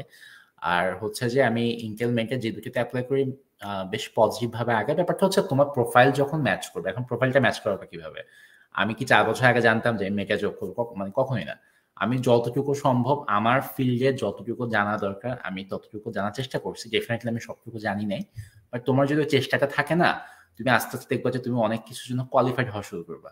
সোজা কথা হচ্ছে যে লাক ফ্যাক্টর, বাট যত তোমার ইনভেন্টরিতে জিনিস থাকবে তত তুমি বেশি লাকি হওয়া শুরু করবে আস্তে আস্তে। সো আমার ক্ষেত্রে ব্যাপারটা এমন ছিল যে আমার ওভারঅল সিভিটা এমন জায়গায় আসছে, আমি থ্যাঙ্কফুল টু সৃষ্টিকর্তার প্রতি, বিকজ আমি এই জায়গায় এসে আমি at the same time university, top university level এবং টপ ইন্ডাস্ট্রির জন্য আমি সাইমultaneously কোয়ালিফাইড হয়েছি। সো সাধারণত এই ব্যাপারটা একটু অন্যভাবে কাজ করে। মানে ব্যাপারটা হচ্ছে যে তুমি একসাথে ইঞ্জিনিয়ারিং মেডিকেল দুই জায়গায় কখনো টপ হাইলি যদি কোয়ালিফাইড হয় বুঝতে হবে যে হ্যাঁ ডেফিনেটলি সামথিং ইজ হয়তো ডিফারেন্ট। সো বাট তোমার যদি টার্গেট থাকে যে তুমি ইন্ডাস্ট্রির জন্য যাবো, প্রথম থেকে ওভাবে ট্রাই করো। একাডেমির জন্য ট্রাই করলে প্রথম থেকেই তুমি তোমার একাডেমিক বিষয়গুলোতে ফোকাস করা শুরু করো। বাট এটা যে তুমি যদি একাডেমিয়ার জন্য ট্রাই করা শুরু করো প্রথম থেকে, আমার অবজারভেশন হচ্ছে তুমি লাস্টে এসে দুইটার জন্য কোয়ালিফাইড হয়ে যাবে, কারণ তুমি অলরেডি অনেক কিছু জানো। মিসিং পার্টটা হচ্ছে তুমি এর আগে কখনো ইন্টার্নশিপে যাও নাই। বাট সেটা যে কেউ যেতে পারে, তুমি যদি একাডেমিকে যাওয়ার প্ল্যান থাকে স্টিল তুমি ইন্টার্ন করতেই পারো, সেটা তোমাকে হেল্প করবে ডেফিনেটলি। যাক ভাইয়া, সবাই আসলে অনেক বেশি মোটিভেটেড হয়ে যাওয়ার কথা আপনার কথাগুলো শোনার পর, যে সাইমালটেনিয়াসলি এতগুলা প্রফেশনাল ফিল্ডের জন্য আপনি এত সুন্দরভাবে ফিট ছিলেন, এন্ড এত সুন্দর সুন্দর অফার লেটার্স আপনার হাতে ছিল। তো এরপরে ভাইয়া হচ্ছে একটু মেটা ওরিয়েন্টেড একটা কোশ্চেনে যাই, সেটা হচ্ছে যে how did you manage the interview? I mean, did you drop your CV or any recommendation on your profile to Meta? And what is your responsibility in Meta right now? আচ্ছা, এটা আমি নিয়ে একটা কোশ্চেন ছিল আর কি। Party আসলে third কোশ্চেনটাতে আসবো, but আসলে টপ ইম্পর্টেন্সটা হচ্ছে প্রথম দুটো প্রশ্ন, এগুলো খুবই রিলেভেন্ট প্রশ্ন। সো আমি যেটা বলি যে আমি কোনো একদিন অ্যাপ্লাই করি, আমার আমার সিকুয়েশন ছাড়াও অ্যাকচুয়ালি একটা অ্যাপ্রোচ তোমার ইউএসতে কাজ করে, সেটা হচ্ছে এখানেও কিন্তু একটা রেফারেল কালচার কাজ করে। যে রেফারেল মানে কি, আমি ওকে চিনি, দ্যাটস ইট। তুমি রেফারেল মানে এই না যে তুমি ইন্টারভিউতে যাবে, রেফারেল করা মানে হলো যে তুমি তোমার সিভিটা রিক্রুটার পর্যন্ত গেছে, এটা তুমি কনফার্ম করছো, দ্যাটস ইট। এর বাইরে কিন্তু অন্যভাবে জিনিসটা কাজ করবে না যে ওকে আমি রেফার করলাম তাই ওকে আমি চিনি, কারণ ইউএসএ তে রিক্রুটমেন্ট প্রসেসটার মধ্যে অনেকগুলো ফ্যাক্টর থাকে আসলে। সো যেটা আমার ক্ষেত্রে হয়েছে সেটা হচ্ছে যে মেটার ক্ষেত্রে আমি আমার সিভি ইনিশিয়ালি ড্রপ করি যেগুলো আমার রিলেভেন্ট পজিশন ছিল, এক নাম্বার। আর সেকেন্ডে গিয়ে যেটা হয় তোমার হচ্ছে যে যখন আমি আমার সিভি জমা দিই, আমি প্রথম মনে হয় কিছুদিন কোনো ইনফরমেশন পাইনি। সো আমার জন্য ব্যাপারটা হচ্ছে সিভি জমা দেওয়া, এবং আমি এটা ইনফরমেশন পাই কোথায়, আমি যেটা বললাম যে আমি লিঙ্কডিনে বেশি অ্যাক্টিভ ছিলাম আসলে। ইভেন লিঙ্কডিনটাকে আমি এতটাই ফোকাসড হয়ে পড়ি যে আমি আসলে লিঙ্কডিনের ইভেন যেটা প্রিমিয়াম ভার্সন সেটা আমি ইউজ করা শুরু করি। নট নেসেসারিলি সবাইকে করতে হবে, না করলেও চলবে। বাট আমি ওই জন্যই দেখা গেল যে বিভিন্ন জবের ইনফরমেশনগুলো আমি লিঙ্কডিন থেকেই পেতাম। আমি লিঙ্কডিন থেকে জবের ইনফরমেশন পেয়ে তারপর হচ্ছে গিয়ে আমি ওদের ক্যারিয়ার যে সাইটটা থাকে না বিভিন্ন ওয়েবসাইটের, সেখানে গিয়ে আমি আমার সিভিটা এবং যদি লাগে কাভার লেটার ড্রপ করে আসতাম। তো এটা একটা অ্যাপ্রোচ। আর সেকেন্ড অ্যাপ্রোচ হচ্ছে যে যেটা প্রথমে বললাম, যে তুমি যদি জানো যে তোমার ইন্ডাস্ট্রি টপ 10টা ইন্ডাস্ট্রি কে কে, সেই টপ 10টা ইন্ডাস্ট্রিতে ভালো হয় যে তুমি তাদের ওয়েবসাইটে গিয়ে ক্যারিয়ার সাইটে গিয়ে তুমি তোমার রিলেভেন্ট গুলোতে না অ্যাপ্লাই করতে থাকো। যত বেশি অ্যাপ্লিকেশন তত তুমি আগে থাকবা। সেকেন্ড ব্যাপার, তোমার পরিচিত কেউ যদি ওসব ইন্ডাস্ট্রিতে আগে থেকে থাকে, তুমি একটা হেডসআপ পাবা, মানে তুমি একটা আইডিয়া পাবা যে এখানে কি করতে হবে, কি করা লাগবে। সো যদি তুমি একটা রেফারেল বা 2-4টা রেফারেল ম্যানেজ করতে পারো, এটা হেল্প করে। এই জিনিসগুলো আমি মানুষ হয়তো বলবে যে ওপেনলি শেয়ার করা কতটুকু প্রয়োজনীয়, আমি ফিল করি প্রয়োজনীয়। তুমি যদি ইউএস তে কখনো আসো, আমি জানি না 5 বছর পর আমি কই থাকবো, বাট আমি যে ইন্ডাস্ট্রিতে আছি সেই ইন্ডাস্ট্রিতে তুমি যদি মনে করো যে তুমি রিলেভেন্ট, ডেফিনেটলি তুমি আমার সাথে শেয়ার করতে পারো, আমার রেফারেল দেওয়া অপশন থাকবে। সেটা আমি দেখছি যে রেফারেল দেওয়া কালচারটা অনেক বেশি আমি দেখে আসছি ইন্টেলে আসলে। সো ইন্টেলে যেটা হয়েছে যে আমাদের মানে আমার ল্যাব থেকে আসলে একজন আগে গিয়েছিল, সো এই ব্যাপারটা ওখানে কাজ করে। বাট তুমি যখন প্রথমে সিভি প্লাস রেফারেল হিসেবে যাবে, আর যদি রেফারেল হিসেবে না যাও, খুব একটা ডিফারেন্স মেক করবে না। রেফারেল না থাকা মানে এমন না যে তুমি জবে যাবে। যেমন আমার মেটাতে কোনো রেফারেল ছিল না, আমার ইন্টেলে যে পজিশন গুলোতে রেফারেল ছিল সেই পজিশনে আমাকে কেউ ডাকেনি আসলে। আর আমাকে ইন্টেলে এমন একটা পজিশন থেকে অ্যাপ্লাই করা হয়েছে যেখানে আমি আসলে অ্যাপ্লাই করিনি, কারণ তোমার সিভি যখন অলরেডি ওখানে ড্রপ হয়ে গেছে, বিভিন্ন টিম তোমার সিভি দেখতে পারে। সো বাট আমি ফিল করি যে এটা মনে হয় লাগতো, বাট আমার ক্ষেত্রে আসলে খুব একটা কাজে আসে নাই। আমি সিভি ড্রপ করছি, সিভি ড্রপ করার পর মেটার ক্ষেত্রে যেটা হয়েছে যে ওদের রিক্রুটার আমাকে রিচ করে, এবং প্রথমে ফার্স্ট স্টেজে ইন্টারভিউটা ছিল তোমার রিক্রুটারের সাথে, যেটা অ্যাবাউট তুমি কতটুকু ফিট, তুমি যেগুলো বলছো যে তুমি জানো সেগুলো ও মানে ভেরিফাই করে, আর তোমার কতটুকু কাজ করার এখানে স্ট্যাটাস আছে বা সবকিছু আছে। ওইটার জন্য তোমাকে খুব একটা টেকনিক্যালি সাউন্ড হওয়ার প্রয়োজন নেই, তুমি জাস্ট তোমার ব্যাপারে বলবো, that should be good enough. যখন ওই স্টেজটা পার হবে, তারপর গিয়ে তোমার টিমের সাথে রিক্রুটার তোমাকে কানেক্ট করে দিবে, এবং কয়টা রাউন্ডে ইন্টারভিউ দিবা সেটা তোমার কোম্পানি পলিসি এবং তোমার টিমের পলিসির উপর ডিপেন্ড করে। কথার কথা, আমার মেটা ইন্টেল 2 জায়গায় ইন্টারভিউ খুবই ডিফারেন্ট ছিল। মেটার ইন্টারভিউটা এমন ছিল যে আমাকে যখন ওখানে ডাকে, প্রথমে আমাকে বলা হয় যে আমার টিমের আমার আমার ইমিডিয়েট রিপোর্টিং যে থাকবে তিনি এবং আমার সাথে কাজ করবে এরকম একজন সিনিয়রের সাথে আমার ইন্টারভিউ হবে। সো দুটি ইন্টারভিউ ব্যাক টু ব্যাক ছিল, 45 মিনিটসের। ওভারঅল টোটাল 2 ঘন্টার একটা স্লট ছিল। প্রথম ইন্টারভিউটা ছিল অল অ্যাবাউট আমি যে কাজটা করব সেই কাজের ব্যাপারে। সে আমাকে বিভিন্ন মানে টেকনিক্যালি প্রশ্ন মানে করা শুরু করে। তুমি যদি টেকনিক্যালি সাউন্ড না হও তুমি আসলে প্রশ্নগুলো অ্যান্সার করতে পারবে না। বাট এটা এমন একটা প্রিপারেশন, তোমাকে আগের দিন কোনো প্রিপারেশন নিয়ে যেতে হবে না। কোনো তুমি যে চিল মোডে থাকবে, ওখানে বসে থাকবা, কারণ তুমি অলরেডি যেটা তুমি সেটা তুমি 4 বছর বিল্ড আপ করে ফেলছো এখন, বা 5 বছর বিল্ড আপ করছো। এখন তোমার কিচ্ছু অ্যাড করার নেই, তুমি জাস্ট বসো।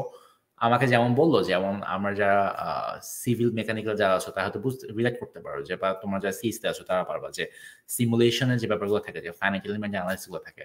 তো প্রশ্নটা এমন যে আমার যদি কুইক 2 ঘন্টার মধ্যে সিমুলেশন রেজাল্ট লাগে তখন তুমি কি করবা, বা এই হচ্ছে আমার প্রবলেমের স্টেটমেন্ট, তুমি হচ্ছে এখানে, তুমি এখান থেকে এখানে কিভাবে আসবা, এই টাইপের প্রশ্নগুলো ছিল। এবং ফার্স্ট আওয়ারটা ছিল হেভিলি টেকনিক্যাল, সেকেন্ড আওয়ারটা হেভিলি টেকনিক্যাল প্লাস হচ্ছে যে তুমি টিমের সাথে কতটুকু অ্যাডপ্ট করতে পারো। কারণ ইউএসএ তে এটা খুবই ইম্পর্টেন্ট যে টিম রোলটা প্লে করা। ইন্ডিভিজুয়াল পার্সন হিসেবে তুমি অনেক ভালো হতেই পারো, বাট একটা ফুটবল টিমে কিন্তু কখনো তাকে চাইবে না যে একদম এখান থেকে ওখানে একাই হচ্ছে গোল দিবে।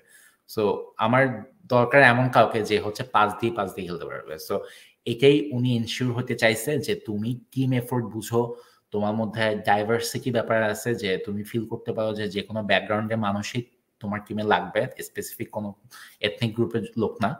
সো এই বিষয়গুলো প্লাস টেকনিক্যাল বিষয়গুলো। এবং হচ্ছে যে সেকেন্ড মিটিংটা ছিল আমার রিপোর্টিং যিনি তার সাথে। উনি অবশ্যই টেকনিক্যালি সাউন্ড, বাট উনি মেক শিওর করার চেষ্টা করতেছে আমি এই টিমে এসে সব থেকে ভালো আউটপুট দিতে পারবো কিনা। এই দুটি ইন্টারভিউ স্টেজ যখন হয় আমি মোটামুটি কিছুদিন অপেক্ষা করি, তারপর আমাকে আবার জানানো হয় you are not selected for the next round. So যেটা হয়েছে আমার তখন আরো 2 রাউন্ডের ইন্টারভিউ হয়, বাট সেগুলো হচ্ছে হায়ারার্কি লেভেলে, মানে প্রথমে যে ম্যানেজারের সাথে কথা বলি, এরপরের মিটিংটা ওর ম্যানেজারের সাথে, তারপরে মিটিংটা ওইরকম সেম লেভেল আরেকজন ম্যানেজারের সাথে। সো যখন তুমি এই স্টেজগুলো ক্রস করবে, এবং এগুলো অনেকটা রুব্রিকের মতো যে ও এটাতে কতটুকু, মানে তুমি 10-9 না, আসলে এরকম 10-এর মতো অনেকগুলো ক্যাটাগরি আছে, সবগুলোতে তুমি অ্যাভারেজ করে যা পাবো ওটাই তুমি আসলে।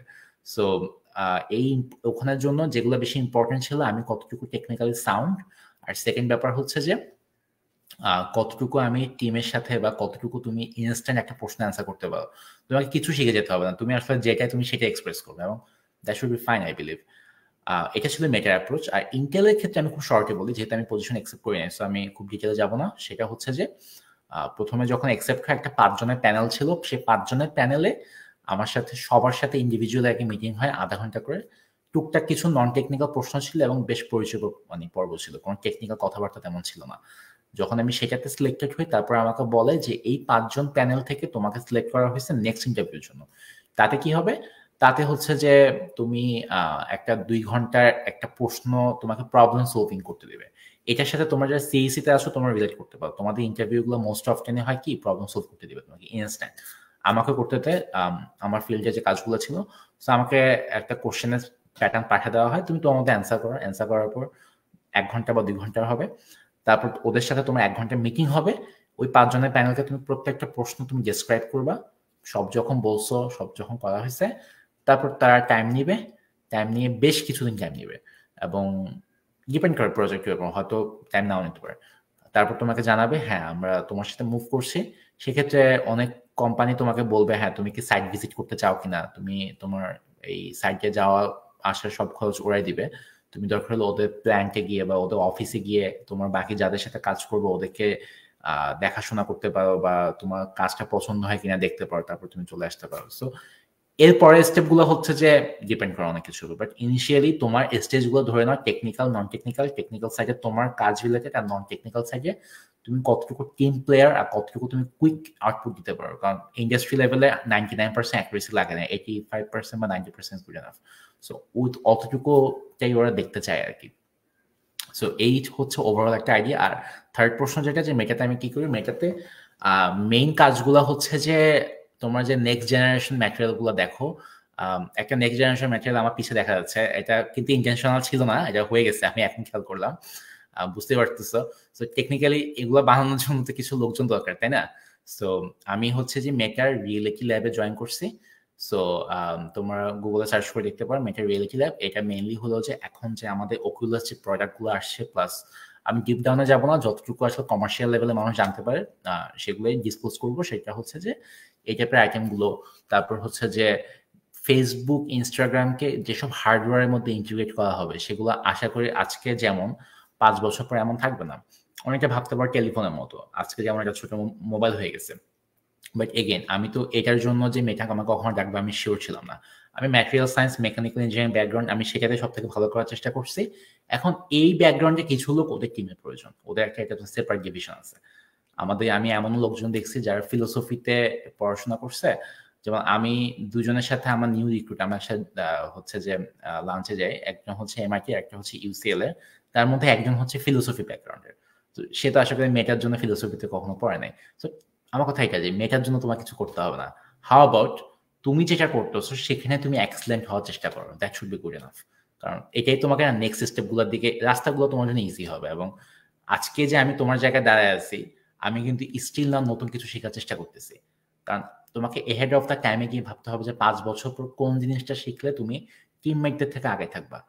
এটা একটা এক্সট্রা এফোর্ট। আমার এফোর্ট হচ্ছে যে প্রতিদিন অফিসে যাওয়ার আগে কিছু, আমি স্টিল এখনো কথা আমি কিন্তু এই মুহূর্তে ডেটা সায়েন্সে কাজ করি না, বাট আমি কিন্তু সবকিছু বাইরে এসে আমি দেখা যাচ্ছে মেশিন লার্নিং বা ডিপ লার্নিং এর কিছু কাজকর্ম আমি নিজ থেকেই করতেছি। আমার কোনো কাজে আসবে আমি জানি না, হইতে পারে কোনোদিনই কাজে আসে নাই, তুমি তো স্যাটিসফ্যাকশন পাইছো যে তুমি কাজটা করছো। আমি চুইট লাইফে রোবোটিক্স করছি, রোবোটিক্স করছি, এরপর করছি না, আমার কোনো কাজে আসে নাই, বাট করছো। এই বিষয়গুলো তোমাকে না টোটাল একটা দিক থেকে তোমার একটা পার্সোনালিটি ক্রিয়েট করবে। সো আই থিঙ্ক এটাই হচ্ছে মেইন ইম্পর্টেন্ট ব্যাপার।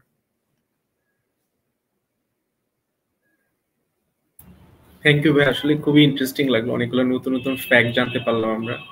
সো মেটা ইন্টার দুইটার কম্বিনেশন, জব এক্সপেরিয়েন্স, ইন্টারভিউ এক্সপেরিয়েন্সটা, অ্যান্ড লাস্টলি মেটা আপনি কাজ করতেছেন, অ্যান্ড আপনার সাথে এমআইটির একজন ছিল, ইউসিএল এর ছিল, একজন ফিলোসফি ব্যাকগ্রাউন্ডের মানুষও জব করতেছে। সো জিনিসগুলো আসলে মানে শুনতেও খুব ভালো লাগতেছে আমার কাছে পার্সোনালি, অ্যান্ড আমাদের অডিয়েন্স সেম, কারণ অলরেডি আমরা অনেক কমেন্ট পাচ্ছি, অডিয়েন্স অনেক অধীর আগ্রহ নিয়ে শুনতেছে। এই জিনিসটা অনেক বেশি আসলে আমাদেরকে মোটিভেট করে আর কি এই ধরনের ইভেন্ট করার জন্য। তো আজকের অডিয়েন্সকে আমি একটু ধন্যবাদ জানাবো যে অডিয়েন্সের এত সুন্দর পার্টিসিপেশনের জন্য আসলে আজকের সেশনটা এত সুন্দর এবং এত ইন্টারেক্টিভ হয়ে উঠেছে। তো এরপরে ভাইয়া একটা কোশ্চেন চলে আসছে, সেটা হচ্ছে যে যদিও আপনি অলরেডি এটা নিয়ে কিছুটা বলে ফেলছেন, তাও আমি এটা একটু অ্যাড্রেস করি। সেটা হচ্ছে যে যদি ইঞ্জিনিয়ারিং ব্যাকগ্রাউন্ডের কথা বলি, যেমন আপনি মেকানিক্যাল ব্যাকগ্রাউন্ডে ছিলেন, তো সিভিল, সিএসসি, ট্রিপলি বা আদার্স, আমাদের এখন চুয়েটে আরো অনেকগুলা ডিপার্টমেন্ট আছে, ইটি, এমআই, এমএসসি।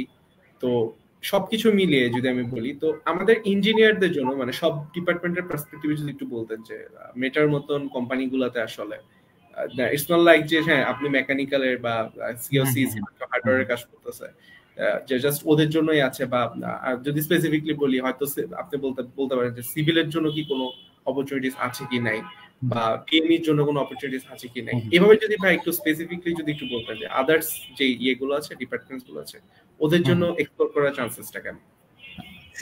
এখন প্রশ্নটা হচ্ছে কি যে ডেফিনেটলি আমি সবগুলা ব্যাপারে আমি নিজেও যে এক্সপার্ট তাও না। সো আমি আমার অ্যান্সারের পয়েন্ট থেকে যদি বলি সেটা হচ্ছে যে এটা সব থেকে ভালো আইডিয়া দিতে পারবে যে তুমি যে ফিল্ডে আছো সেই ফিল্ডের যে মানুষগুলো অলরেডি তুমি যে পজিশনে যেতে চাও তারা আসলে কি করার চেষ্টা করছে সেটা জানার জন্য। যেমন কথা আমরা সিভিলের কথা যেহেতু বলবো, সিভিল বললে প্রথমে মাথায় আসতেছে স্ট্রাকচারাল ব্যাপারগুলো, তাই না? কিন্তু আমি এখানে আসার পর দেখলাম যে না, সিভিলে একটা সাইট আছে তার নাম হচ্ছে ট্রান্সপোর্টেশন। এবং ট্রান্সপোর্টেশন নট জাস্ট অ্যাবাউট হচ্ছে ভেহিকল। দেখা যাচ্ছে যে ট্রান্সপোর্টেশন নিয়ে যারা এখানে পিএইচডি করতেছে তাদের মধ্যে good amount of people just data সায়েন্সের কাজ, জাস্ট হচ্ছে তারা ছবি নিয়ে মানে ডেটা মাইনিং নিয়ে কাজকর্ম করতেছে।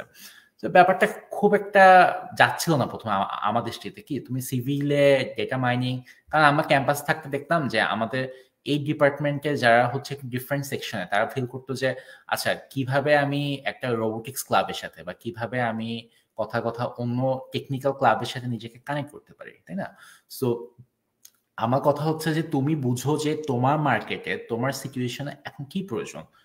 এখন না, 2 বছর আগে আমি বলবো, যেটা আমি সবাইকে আমার সাথে যখন পার্সোনালি কথা হতো, যে এখন একটা ডেটা সায়েন্স ওয়েভ চলতেছে, নো ম্যাটার হোয়াট তুমি যেখানেই থাকো না কেন এই জিনিসটা তোমার জন্য শিখলে ভালো।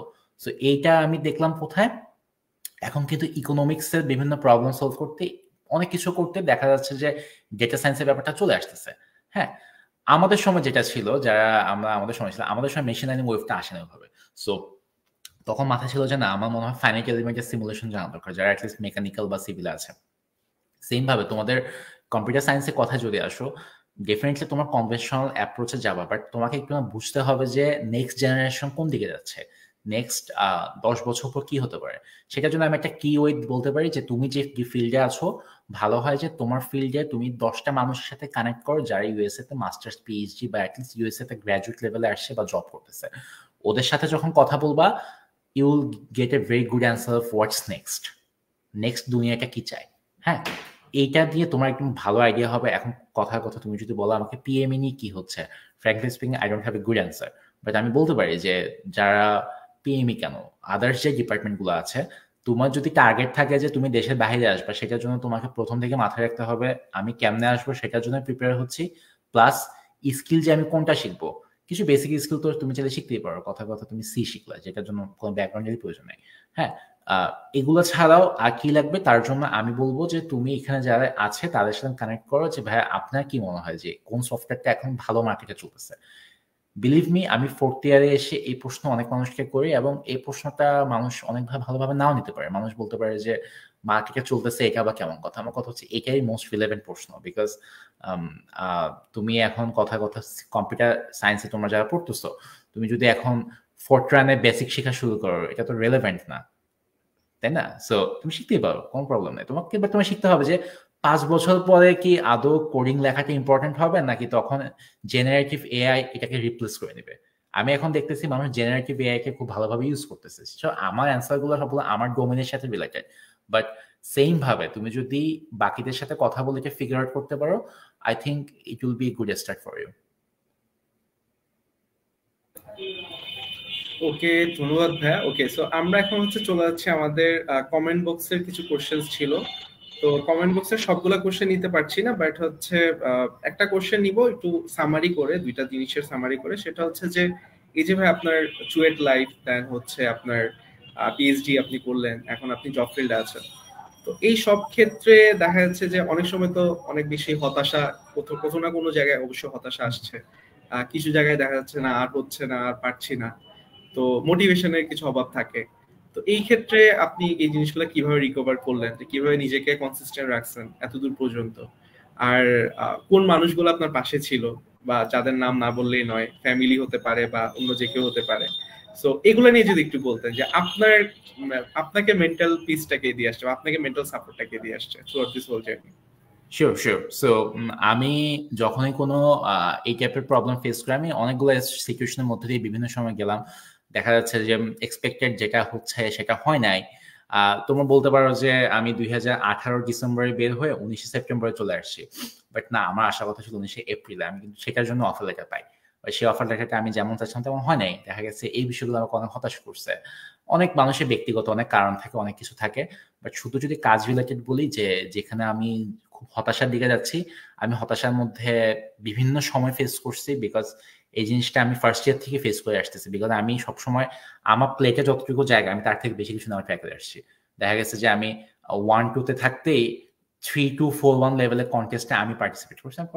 কন্টেস্টে পার্টিসিপেট করে আমি হয়তো লাস্ট পার্সনে ছিলাম, বাট এগেন আমি জানি আমি করতেছি। বাট এই জিনিসটা করার জন্য যেটা হতো যে প্রায় সময় এক্সপেক্টেড লেভেলে হচ্ছে না, তখন আমি নিজেকে আরো বেশি পুশ করতাম। দেখা যাচ্ছে হ্যাঁ, এক্সট্রা পুশ করলে তুমি অনেক রিলেভেন্ট ওয়ে বের করতে পারবা। কিন্তু আমার আজকের দিনে অবজারভেশন, যদি আমি আমার নিজেকে 7 বছর আগে নিজেকে আবার একটা সাজেশন দিতে হয়, বা আমি যেটা সবসময় করে আসতাম, সেটা হচ্ছে যে তখন আমি যেটা করতাম যে আমি একটা ছোট্ট একটা পজ নিতাম, নিয়ে আমি একটু ওখান থেকে বের হয়ে আসতাম। এখন তুমি বলতে পারো যে আমার যদি টাইমে না থাকে অত, তাহলে তুমি একটা ছোটখাটো মানে ঘুমের একটা পজ নাও। বা তুমি যদি মনে করো না তুমি একটু 2 দিনে এফোর্ড করতে পারবা, তাহলে তুমি হাউ অ্যাবাউট তুমি যেইখানে আসো সেইটা কনটেক্সটের থেকেই বের হয়ে আসো। সেটা অনেকের জন্য স্পিরিচুয়াল ব্যাপার স্যাপার থাকে, বা যে আমি রিলিজিয়াস ব্যাপার থেকে বলতেছি যে একটু ব্রেক নিয়ে তুমি একটু অন্যদিকে ফোকাস করো। অনেকের জন্য যেটা হয়তো যে আচ্ছা হয়েছে হয়েছে, আমি একটু ঘুরে আসি দেখি কি হয়। যেমন আমার কোন একটা টার্মে চুইটা থাকতেই এক্সাম প্রথম 2টা বা 3টা হয়, এক্সপেক্টেড লেভেলে ভালো হচ্ছে না। সো মাঝখানে একটা বন্ধ পড়ে ফর সাম রিজন। আমার বন্ধুরা হলো আচ্ছা একটা বান্দরবান ট্যুর দিয়ে আসি। দেখা গেছে আমি ওই ওখানেই প্ল্যান করে ওখানেই চুয়েট থেকে বের হয়ে আমরা কেউ কার্ডম ঘুরে টুরে আবার চলে আসছি। সো এটা তো প্ল্যানের মতো করে না, তাই না? তো কিছু সময় থাকবে যে তোমাকে একটু চাইল্ডিশ বিহেভিয়ার করতে হবে, যেটা আসলে সবসময় তুমি টেমপ্লেটে ফেলতে পারবা না, তোমাকে এখান থেকে বের হয়ে আসতে হবে। আই থিঙ্ক এই বিষয়গুলো কাজ করে। আর সেকেন্ড একটা ব্যাপার, তুমি যদি একটা প্রবলেম নিয়ে লেগে থাকো, তুমি অলওয়েজ একটা সলিউশন পাবা। যদি সলিউশন নাও পাও, অ্যাটলিস্ট তুমি নিজের কাছে অনেস্ট যে তুমি ট্রাই করছো, এবং এই মেন্টালিটিটাই তোমাকে অনেক দূর সামনে আগায় নিয়ে যাবে। আমার এই সিচুয়েশন গুলোতে অনেক মানুষে আমাকে ডেফিনেটলি অনেক হেল্প করছে। আমার প্যারেন্টস তো সবসময় বলবো যে কোনো প্রবলেমের জন্য আমি খুব ভালো না লাগলে আমি ওদের সাথে কথা বলতাম, এর মধ্যে কখনো আমি প্রবলেম বলতাম না, বাট ওদের সাথে কথা বলার মধ্যে আমি একটা গুড ফিলিং কাজ করতাম আমার মধ্যে। চুয়েটের অনেক টিচার অনেকভাবে আমাকে হেল্প করছে, মেকানিক্যালের সব স্যারের প্রতি আমি অনেক কৃতজ্ঞ, এবং নন ডিপার্টমেন্টাল অনেক স্যার আমাকে অনেকভাবে হেল্প করে আসছেন। আমাদের মেকানিক্যাল কথা বদুসালাম স্যার, আমার আরাফাতুর রহমান স্যার, মাসুদ স্যার, তারপর অনেক স্যারই আছে, জামাল স্যার, আমি মানে বলতে গেলে আমার সেশন শেষ হয়ে যাবে। সো ওদেরকে অনেক থ্যাঙ্কস। সেকেন্ড ব্যাপারটা হচ্ছে যে তোমরা হয়তো অনেকেই জানো যে আমার ওয়াইফ এবং আমরা সেম ক্লাসে ছিলাম। ইট হেল্প মি লট। আমাদের দুজনের লং রান ছিল, আমাদের দুজনের প্ল্যান ছিল, আমাদের দুজনের ছিল যে আমাদের অনেক লম্বা রাস্তা আসতে হবে, এবং এখানে দুজনকে সাপোর্ট করাটা খুব ইম্পর্টেন্ট ছিল। দেখা গেছে যে ওর থেকেও আমি বেশি হতাশার মধ্যে চলে যেতাম মাঝে মাঝে কাজকর্ম নিয়ে। সেই সময়গুলোতে আমাকে আদার্স অনেক কিছু নিয়ে ভাবতে হয় না, আমি একটা প্রপার স্পেস পাইছি, আমি প্রপার সাপোর্ট পাইছি। সো ওসব কিছুর জন্য আমি ওদেরকে থ্যাঙ্কস বলবো। বাট এগেইন, তুমি যত বেশি নেটওয়ার্কিং এ থাকবা, তোমাকে সাপোর্ট দেওয়ার লোক তত বেশি থাকবে। সো এটা হচ্ছে আমার সাজেশন।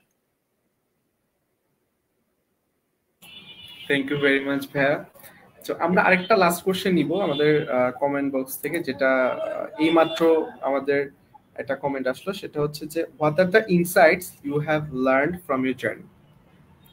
আচ্ছা, আমার ইনসাইট হচ্ছে এটা যে, সেটা হচ্ছে যে তুমি যদি ক্যারিয়ারে বাকিদের থেকে মনে করো যে তুমি একটা টপ পজিশনে যেতে চাও, তাহলে বাকিদের মতো না ভেবে সবসময় একটু চিন্তা করো যে কিভাবে এক্সট্রা মাইল একটা এফোর্ট দেওয়া যায়।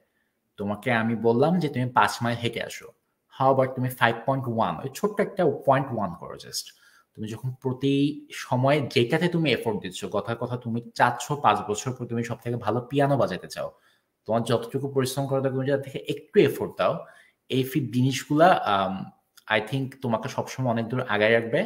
আর সবসময় পড়াশোনা, ক্যারিয়ার ওগুলো ব্যাপার না, এর বাইরে একটা লাইফ থাকে, social life. Always try to do সাম, মানে ক্যারিয়ার আর লাইফের মধ্যে একটা ব্যালেন্স ক্রিয়েট করবা। আমি সবসময় বলছি যেটাই করবা মনে রাখবা কোনটার জন্য ডেডিকেটেড টাইম কতটুকু, তুমি সেইখানে ততটুকু এফোর্ট দেবা।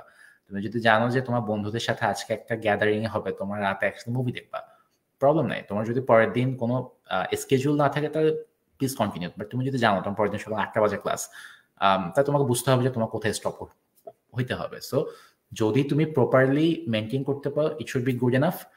আর সেকেন্ড লাস্ট একটা যদি লাইন বলি, যেখানে ইন্ডাস্ট্রিতে যাবা, যেখানেই যাবা, সবসময় প্রমিস কম করবা, ডেলিভার সবসময় বেশি করবা। এটা তোমাকে অনেক ভালো ইমপ্রেশন ক্রিয়েট করতে অনেক দূর হেল্প করবে। তুমি 100% যতটুকু করতে পারবা, তুমি সবসময় প্রপোজাল দিবা তার 70%, বাট পারফর্ম করার সময় 110% পারফর্ম করে আসবা, দেখবা তোমাকে মানুষ অ্যাপ্রিসিয়েট করবে অনেক। আপনার লাস্ট এই সাজেশনটা খুব বেশি ভালো লাগলো, 70%, 100% and 110% এর ইকুয়েশনটা। ওকে, সো আমরা অনেকক্ষণ ভাইয়ের সাথে গল্প করলাম। আমাদের মোটামুটি ভাই ম্যাক্সিমাম কোশ্চেনই ভাই হচ্ছেন কভার করে দিচ্ছেন। তো সবাইকে অনেক অনেক ধন্যবাদ এতক্ষণ আমাদের সাথে থাকার জন্য। সবাই অনেক অনেক কমেন্ট করলো, অনেক অনেক মেসেজও আসতেছে অলরেডি আমাদের পেজে, যে অলরেডি আরো কিছু কোশ্চেন্স আমাদের হাতে আছে, বাট আজকে যেহেতু আমাদের সময়ের একটু স্বল্পতা আছে, তো আমরা will be going for wrapping up. আমরা আর বেশি টানতে পারছি না। অ্যান্ড ভাইয়াকে অনেক অনেক ধন্যবাদ যে ভাই এত ব্যস্ততার মাঝখানে আজকে আপনি এভাবে সময় দিলেন। তো এটা আসলে আমাদের জন্য অনেক অনেক বেশি কি বলবো, ইন্সপায়ার করতেছে আমাদের সবাইকে, অনেক বেশি আমরা ইন্সপায়ার আপনার কথাগুলো শোনার পর। অ্যান্ড অনেক গুরুত্বপূর্ণ কিছু নোটস আপনি আমাদেরকে বলছেন যে কোন জায়গায় কিভাবে রিয়েক্ট করতে হবে, না রিয়েক্ট করতে হবে, ডিসিশন মেকিং এর ক্ষেত্রে আপনার কথাগুলো অনেক বেশি হেল্প করবে আমাদেরকে। এন্ড যেহেতু ভাই অলরেডি আপনি একটা রুম রেখে গেছেন যে ইন ফিউচার আমরা আপনাকে রিচ করার একটা সুযোগ আপনি আজকে আপনি অলরেডি বললেন যে আপনি জিনিসটা ইন্সপায়ার করেন অনেক বেশি, বা তো ওই জিনিসটা আসলে আমাদেরকে আরো বেশি ইয়ে করছে যে হ্যাঁ আমরাও যেন এরকম বড় বড় ড্রিম দেখি, বা আমরাও যেন একটা সাহস নিয়ে সামনে এগিয়ে যাই আর কি। ছোট ভাইদের জন্য আসলে এটা অনেক বেশি, অনেক that means a lot. So Definitely. Thank you ভাইয়া। করতে পারো আর সবসময় হাই এম করবা, বুঝছো? তুমি মনে রাখবা বাংলাদেশে যখন এইচএসসি পরীক্ষা দিছো সায়েন্স ব্যাকগ্রাউন্ডে অ্যাটলিস্ট টপ 5000 স্টুডেন্ট তুমি একজন, আমি হয়তো আরো ন্যারো করতে পারি টপ 3000 অ্যাকচুয়ালি। সো তুমি তাদের মতো একজন 16 কোটি মানুষের দেশে, 18 কোটি মানুষের দেশে, তো সেভাবে বিহেভ করবা, নিচে নামবা না। ইনশাআল্লাহ ইনশাআল্লাহ। So that's all for today. So আজকের মতন এতটুকু, ধন্যবাদ সবাইকে সো মাচ। চুট ক্যারিয়ার ক্লাবকে ইন ফিউচার যদি আমি কোনোভাবে তোমাদের পাশে থাকতে পারি আমাকে ডেফিনেটলি জানাবা। আর যারা ইন পার্সন আছো তারা যদি আমি পার্সোনালি রিচ করতে পারি, আমাকে রিচ করার পর আমি যদি রিচ করতে পারি ফাইন, বাট যদি আমি কখনো না পারি প্লিজ কখনো পার্সোনালি নিও না। আমার ব্যাপারটা খুবই টাফ হয়ে যায়। আমি আমার আনফর্চুনেটলি আমার ফেসবুকে ফ্রেন্ড লিস্ট এখন 5000 হয়ে গেছে, আমি এক্সেপ্ট করতে পারছি না, বাট আমি কিন্তু কাজ করবো। আমি এখানে দেখি কিভাবে রিশাফল করা যায়। ফ্রেন্ড লিস্ট ডাজন্ট ম্যাটার, ব্যাপার হচ্ছে তোমার যদি প্রশ্ন থেকে আমাকে দিও, আমি ট্রাই করবো রিচ করতে। যদি না পারো আমাকে ব্যাক টু ব্যাক আবার দিও, আই হোপ আমি রিচ করতে পারবো। ঠিক আছে? হ্যাঁ, আদারওয়াইজ আমাদের থ্রু করা যাবে, এটা আমরা অলরেডি সবাইকে ইনফর্ম করে রাখছি যে ক্যারিয়ার ক্লাবের থ্রু যদি দিলে আমরা ক্যারিয়ার ক্লাবের থ্রু আপনাকে রিচ করবো। Definitely. Okay, so that's all for today. We're wrapping up right there. Thank you. Take care.